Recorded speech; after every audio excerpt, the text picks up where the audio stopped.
En este ejemplo nosotros lo que vamos a hacer es de una manera automática proteger todas las celdas que contengan fórmulas. En este ejemplo tal vez no exista muchos datos y posiblemente sea fácil identificar cuáles son las celdas que contienen fórmulas, pero va a existir en los trabajos que ustedes elaboren muchísima más información, y esto quiere decir también que tendrán muchísimas más fórmulas y va a ser un poco complicado el encontrar dónde están estas fórmulas. Vamos a hacer el mismo proceso anterior con una pequeña diferencia. Vamos primero a seleccionar todo, abrimos la ventana de formato de celdas, quitamos la opción bloqueada, ok, y ahora lo que vamos a hacer es buscar cuáles son las celdas que contienen fórmulas. Para esto vamos a esta opción de aquí que se encuentra en la pestaña inicio, escogemos buscar y seleccionar y damos un clic en ir a especial.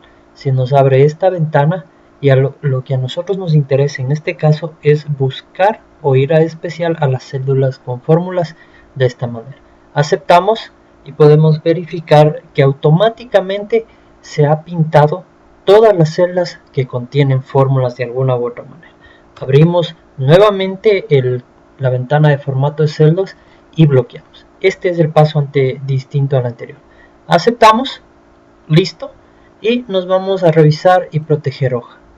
De igual manera ponemos la clave 1, 2, 3, 4, 5, volvemos a confirmar y ya está. Entonces de esta manera automáticamente todas las celdas con fórmulas han sido bloqueadas.